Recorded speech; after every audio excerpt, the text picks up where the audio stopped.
All right, so I'm gonna horrify all of you.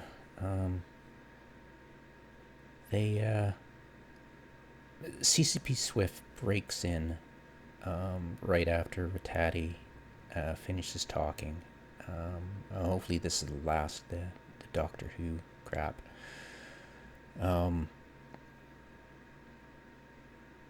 And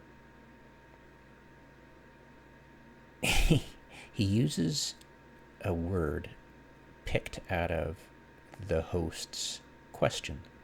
The word was a gritty. Talking about how Eve's gritty and Doctor Who is wholesome. And after Rattati finishes speaking, this is what this brain fart said, and I'll pause it and then play you a clip. It's very short, won't take long, but yeah, here we go. Just like the type of world that New Eden is. Obviously, the Doctor is not in New Eden, but like you're talking about some pretty gritty stuff that the Doctor has gone through. All right. Sorry. My apologies to our viewers. Yeah, this is an interesting video. It's short, it's to the point, and once you see it, you're not going to be able to unsee it. It's like, so that's what she does. And I think she's learnt it from, like, a lot of people, like, say, what's his face? Tucker Carlson learned it too from the same person. I think they both got it from watching, what the hell is his name? He's billed as a young, intelligent conservative. Intelligent. Brilliant. Crap, I forget his name. Anyways, did I? No, I don't think so. Anyways, it's basically, I think they've watched somebody else do it, and they just copy it, and it's very interesting. The gist of it is that this woman just waits for you to finish, and she just, while she's waiting, she just listens for a word that she can pluck out and repeat back to the person, but use that one word as an entire to twist it into insanity. So that's what I think CCP Swift has learned. Conway. She's Trump's campaign manager turned senior White House advisor. And a big part of her job for the past 8 months has been defending Trump in TV interviews. There is no den she will not go into. That may sound like the hardest job in the world, but Conway is ridiculously good at dodging tough questions. And it drives her interviewers crazy. KellyAnne, that's not what I asked. You're trying to distract from my question. You're answering the question I'm not asking. The question is... So, how does she do it? What makes KellyAnne Conway such a nightmare to interview? Last December, ABC's George Stephanopoulos asked Conway a very simple question. Why does Trump falsely claim that voter fraud cost him the popular vote? That claim is groundless. Isn't it irresponsible for a president-elect to make false statements like that? Watch how Conway answers. I think it's groundless. For talk about fake news, the fake news is that somehow the popular vote is more important than the Electoral College vote now. You catch that? Instead of answering, Conway goes in a totally different direction. Stephanopoulos tries again. No one is questioning the victory. I said, is it appropriate, is it responsible for a president-elect to make false statements like that? And again, Conway dodges. Well, first, many people are questioning the victory. You've got people spending millions of dollars wasting money and time in the Clinton and Stein camps. It's so frustrating. It's like watching someone try to staple Jell-O to a wall. I needed to talk to an expert, someone who had truly mastered the dark arts of verbal combat. Hey, Carlos. This is Seth Gannon, and at first glance, he might seem like a sweet, unassuming guy, but he's actually one of the most talented debaters in the country. You are, true to form, far too kind. He won the national debate tournament, the Super Bowl of competitive college debate, as a junior in 2008, and he made it to the finals again the next year. Here he is celebrating his big win, and here I am still being a virgin in college. I was a late bloomer. Now Seth is a debate and public speaking coach, a professional smooth talker. So have you watched a lot of KellyAnne Conway interviews? As much as I can stand. Fair. What is her secret? With any question, she is looking for an opening to take it somewhere else, especially if she can paint the administration as the victim. She's listening for concepts that she can latch onto and go on offense. This is Conway's bread and butter. She hears a keyword or concept she can use, repeats it to sound like she's answering the question, and then introduces a total non sequitur to trip up the host. It's like really bad improv. Watch what Conway does when Chuck Todd backs her into a corner about the size of Trump's inauguration crowd. Look, alternative facts are not facts. They're falsehoods. Chuck, do you think it's a fact or not that millions of people have lost their plans, their health insurance, and their doctors under President Obama? Do you think it's a fact that everything we heard... Oof, Conway. She's not actually answering Todd's question at all, but because she repeats his word, it kind of sounds like she is. Here's another one. You don't know what his finances are because you haven't seen his tax returns either. So you don't know who's giving him here's money. What I do How do you know. know the government of Qatar hasn't given him $1 million? Here's what I do know. I know we've got the Democrats on the run, running around to blue states like... Did she wink? Did she seriously wink? Conway. Seth says Conway is essentially preying on an interviewer's natural impulse to be polite. For the interviewer to insist again and again on the original question and to ignore 90% of what she said in the meantime is rude. Stop this catch and release, stop this sanctuary cities funding. If I can just interrupt, because, and I hate to do that, but I have a number of things I want to ask you about. She trusts that they're going to move on to their next topic rather than ask the same question over and over. When Conway does have her tangents cut short, she has another trick, passing the buck. Conway doesn't actually make policy in Trump's White House, so she often gets to sidestep tough questions by saying, I don't know. I have not been in those briefings. No, I haven't discussed this with him. You're going to have to ask him. And when that fails, when Conway is really up against the wall, she has one last trick. Make something up. She doesn't seem to let facts or even other administration statements stand in her way. She has this postmodern quality where words and statements that you may have heard and knew exactly what they meant, well, KellyAnne Conway has a very different interpretation of those same words. She often reinvents Trump's positions into... All right, this is just getting into politics now, so we'll just ignore it. But yeah, I mean, that's basically what it is. And it's just sickening to hear it. Once you notice it, it's like, son of a... True, and has endured. And sure, there's like fun and whimsical parts to it, but it's... I don't think it's like a feel-good... Maybe I get something completely different out of it. Maybe I've played Eve too long, where it's like colored my views of different IP.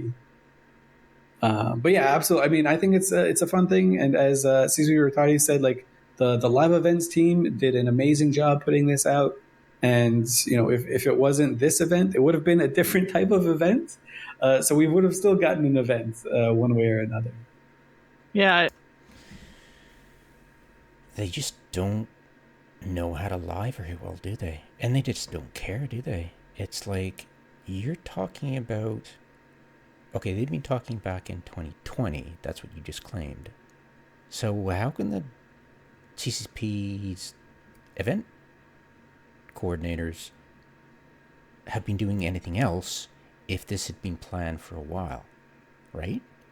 And they were like, wow, they did a great job of knocking this thing out of the park. You know, instead of like, that's usually, if you talk about somebody producing something, it usually means they get it out the gate real quick. You know, that's the kind of thing you say, hey, that's really good, you got it. It's like, how do you know they got it out of the park? Are you talking about metrics about how many people are actually partaking in this event? Why do you don't this, you know, it's like they start talking about something, realize they're gonna let the bird out of the cage and just change their wording. So yeah, pretty funny. Yeah. All right. I think I mean, zooming all the way back, probably the biggest strike against this event was simply the timing, coming off the back of the scarcity prosperity problems, and before players had anything new to get happy about in between. So that's just development for you. Yeah, it's a team that's been working on it for some time that had nothing to do with. Notice that they lied about 2020, and of course it would have been for a very long time. But did you see him walk that back? It's like he doesn't want to invite more questions about that, because they've said they've gone one way, they've gone the other, they've said too many things, and now it's just they want to move on to the next topic, I'll bet. The ecosystem in particular, and they just simply are parallel and have nothing to do with each other. So it's the fact it is. Real quick question. I saw this pop up on Reddit, and I do want to give you guys the opportunity to just dispel any rumors to the contrary that certain sites were locked by people purchasing packs because they couldn't get the materials to access the level 3s without the materials that were only available in a paid. Yeah. It's a team that's been working on it for some time. And so forth. And they all kind of build up, similar to how some of the components for the high-rate blueprints. Now and looking forward. So now and looking forward. Been the NFTs that came with the Alliance tournament. Yeah. Obviously, and a lot of community concern has come out about them. They've been discussed in the past as well, but... Okay, I'll... An NFT... Astrothy badly explained it.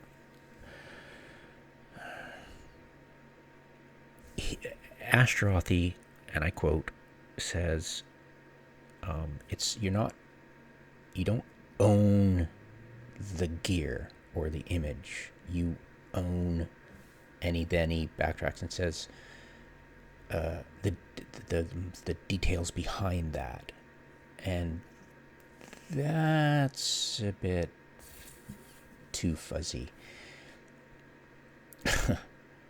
An NFT is you're standing in the queue, and you're standing in the spot where that image is being used as a representation of that spot.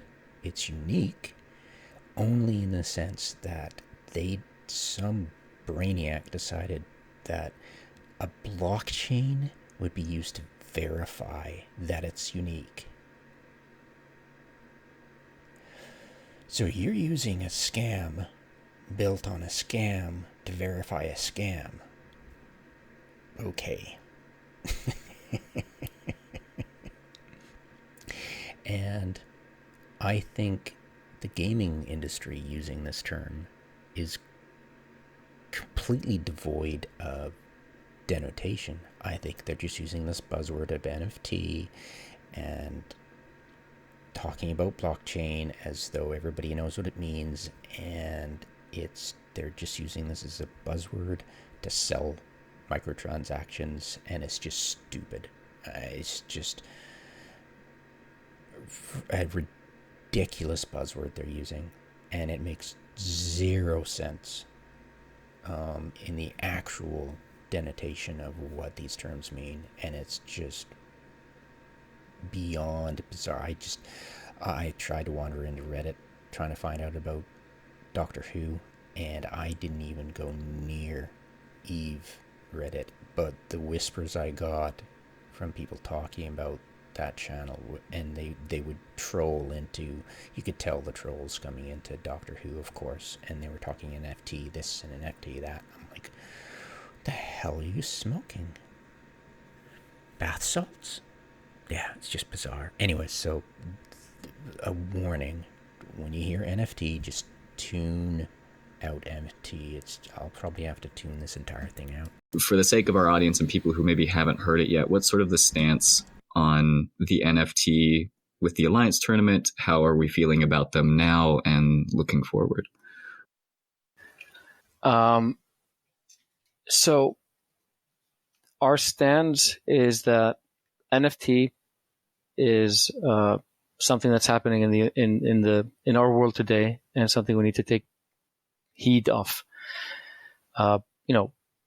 Like with any new technology, you kind of just need to understand it, wrap your head around it, and see, is this value for anyone? Is this going to get picked up by the community, and everyone's like, where's the NFT guys? Like, this is awesome, versus like, we all hate NFTs.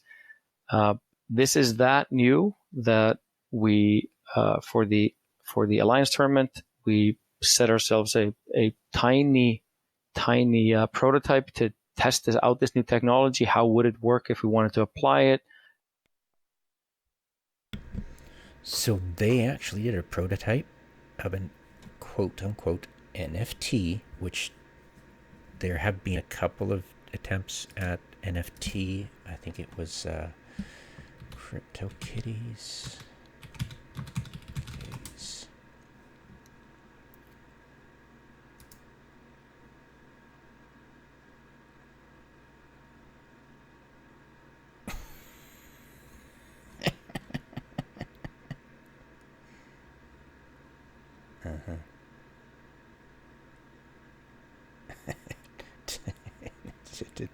Total value 67,148 shells, douche coins.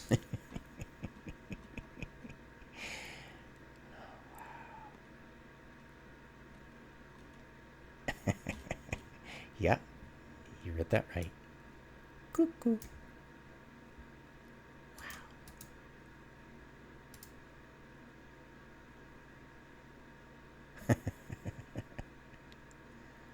Right.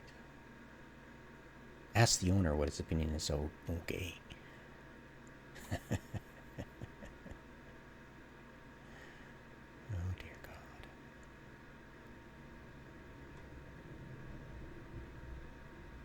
Wow.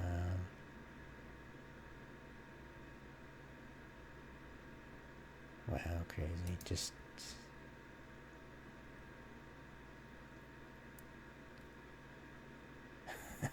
what?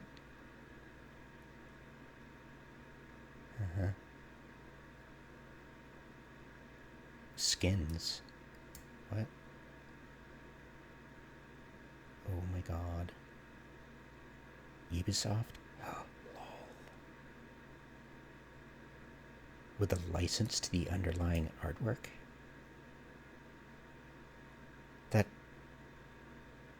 That's not an NFT. An NFT is owning a queue with bragging rights to the image that you're standing next to that's representing your spot in the NFT queue.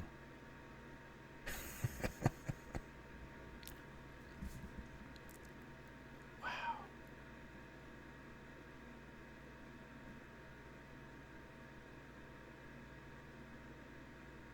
What?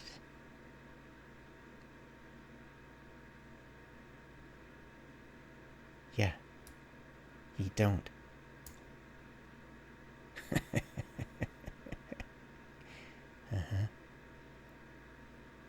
Oh, well, yes, you do. You own the NFT completely, but that's not the same thing as anything else. You don't own the kitten artwork, right? Yeah, right. Dude, but you're right. Wow.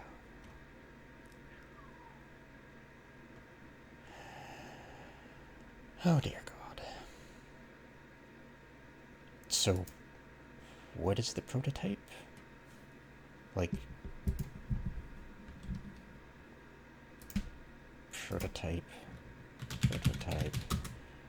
Eve Alliance Tournament NFT.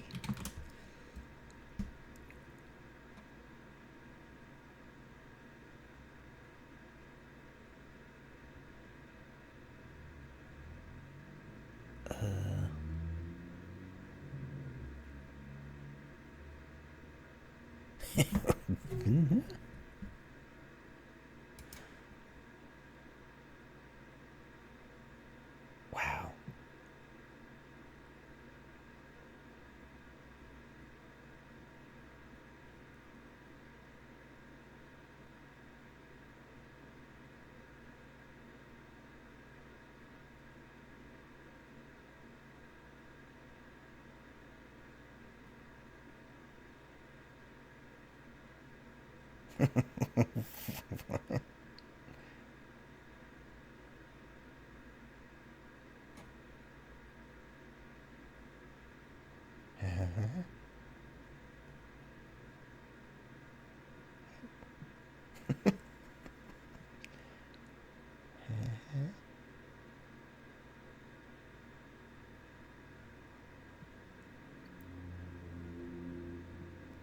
I find that hilarious. Was one of the first. Was one of the first.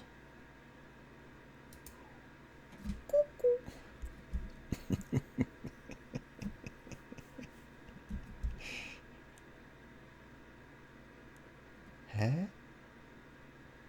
I'm not sure how kills and barriers and video fragments. Really? I thought it was just Zico. But yeah, gamers around the world, but commonly not Eve, not commonly. Now that's common practice. Okay. Claim, collect, and even trade his kill certificate NFT on the Tezos blockchain. So it's just a blockchain. Tezos? I have no... Was Tezos created a blockchain? Is it a shared ledger blockchain? Right? No, it's not. It's shared. Okay, of course. That's why it's a blockchain, right? What?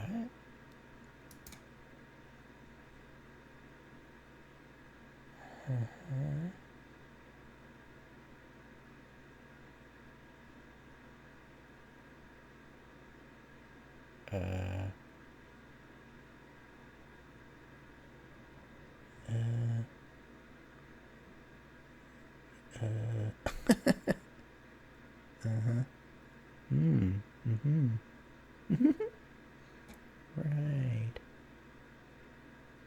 Oh, God. Blah, blah, blah, blah, blah. Ah, I see.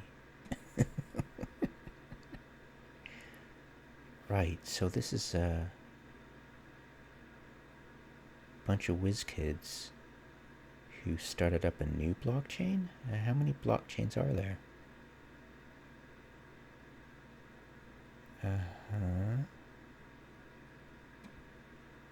Right, I just want to know the origin of it. Got it. Okay. Blah, blah, blah, blah, blah.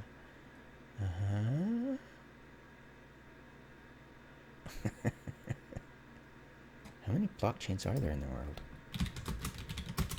Chains are there? Right? What? On blockchain?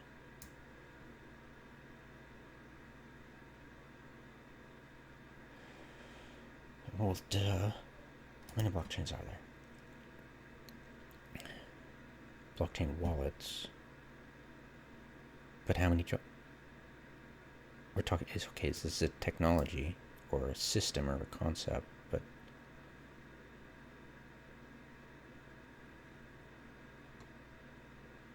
Is there... Yeah. Just yes. There exists just one blockchain network. What? Or is... What? What?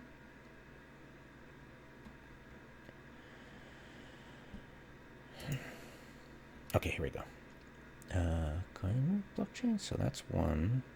Bit mining,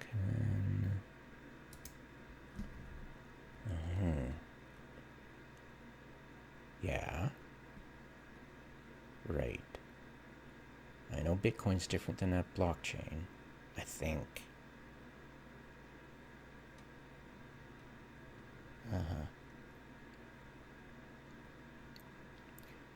So blockchain companies? But isn't it if it's decentralized, why would it be a... I know, right? You just scam written all over it. Huh? Okay, right.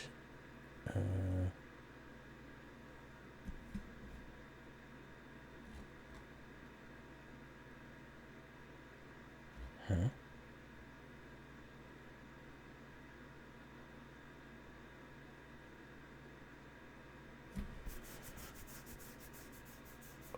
Okay. So there's more than one blockchain, literally? So blockchain is a concept, a technology. I thought there was only... So if there's multiple blockchains, isn't that just a scam and everybody's bilking it? Right?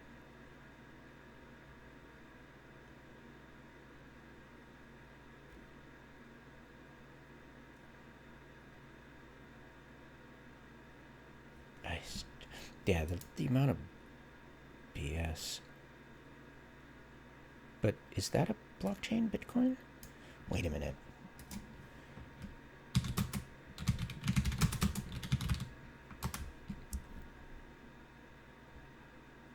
Right.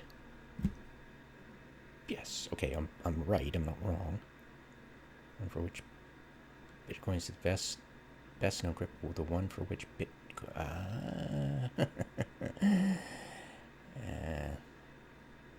horse before the cart kind of thing. Well, duh. If it was the one for which blockchain was invented, duh.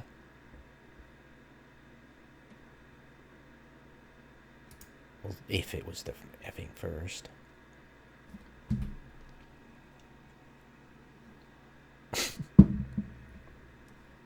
Yeah, unlike fiat currency. Yeah. It's a decentralized fiat currency. Yeah. Mm-hmm. Well, duh. Obviously, if Bitcoin invented blockchain, duh.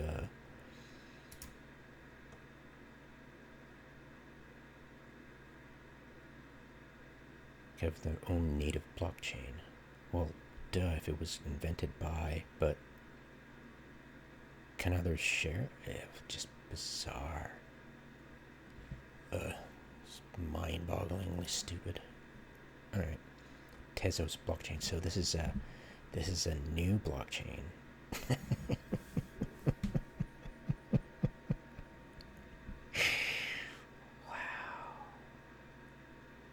Aren't we special? All right.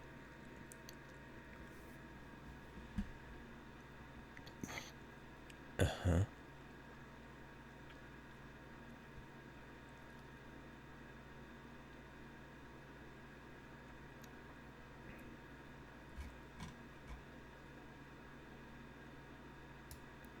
Okay, so where's that?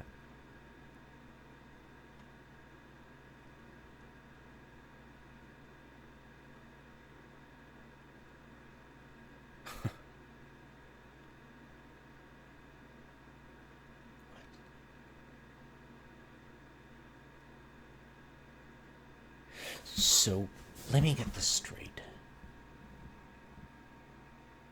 Is it an image that they're selling?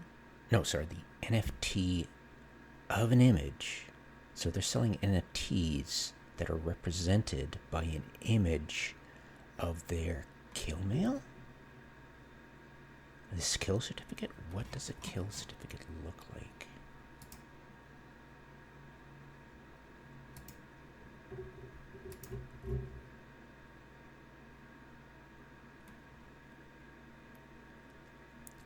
So, right. So you can buy, or just given away. So you will get it for free. You will own the NFT that is represented by the image. So it's unique because it's verified by blockchain.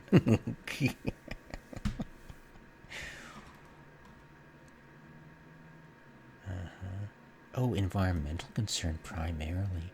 Yeah, for some reason, see, Bitcoin, if you don't know, is mined, I'm assuming you know that much, by computers. And the thing is, computers use a lot of energy to, I apparently use a lot of energy. I don't know how much. I mean, I'm not killing myself in my utility bill for 3 computers, 4 actually at the moment. So it's like, how much power are we talking about? It's like, anyways, so regardless, that's what they're talking about. The energy used is less for Tezos because they use less or something. They use a new technology or something, but it's like, I'll bet they use the same damn amount of power. But they get this claim it's environmentally friendly because of less energy. I know, it's bizarre. Because he didn't answer the question, is it? It's why Tezos? And it was like, well, because build a blockchain that minimizes the environmental impacts. We're pushing the technology for it. And you're like, A, it's new, and it promises this lesser energy impact. I know, it's sick.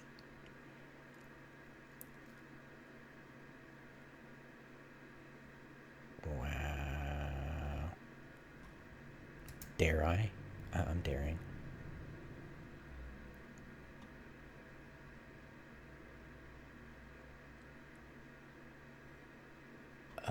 Hot collections. Well, definitely I don't see any, yeah, EVE Online stuff. Top sellers, yeah. Totally EVE Online. Oh, what's this? Is this what we talked about earlier? Is this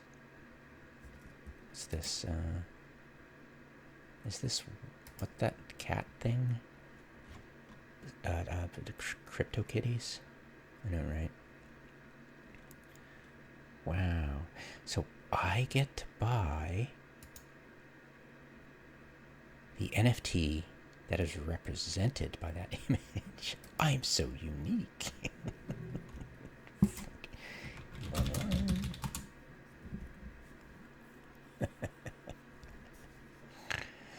Oh, please prove me wrong. Sir?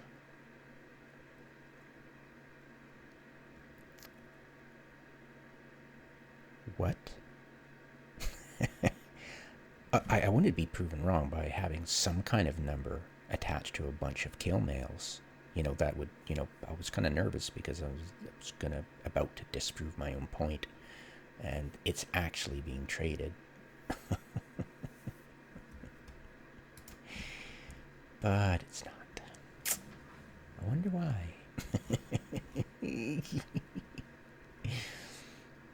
Wow. Blockchain gamers. Really? Oh.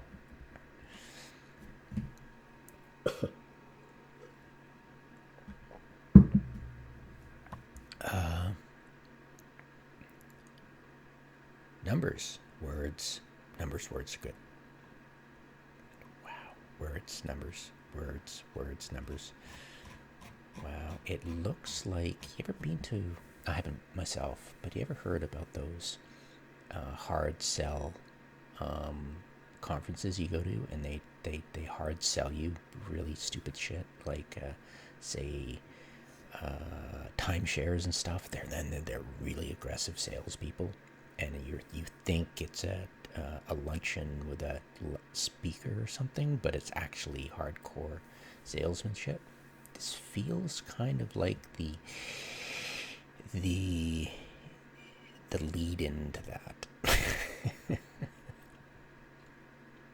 Wow. Okay.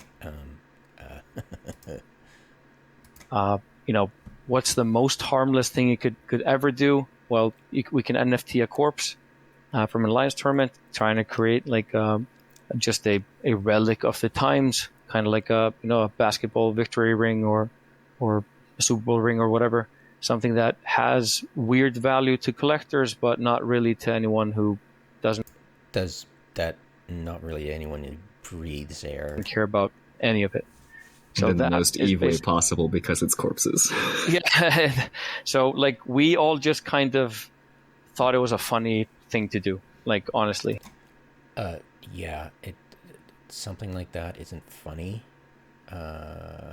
It's more like, hey, on the tail of, it's just amazing. The tail of a 10-year anniversary of Greed is Good and Hillmore writing those really shitty internal memos that got leaked, and that's when people really got mad about, you know, just shitting on the protesters, you know. And it was just, and of course using that whole fracas as an excuse, as a way to point the finger at somebody else, the players, when they gave their entire walking stations people the pink card. But mostly they were borrowing people from World of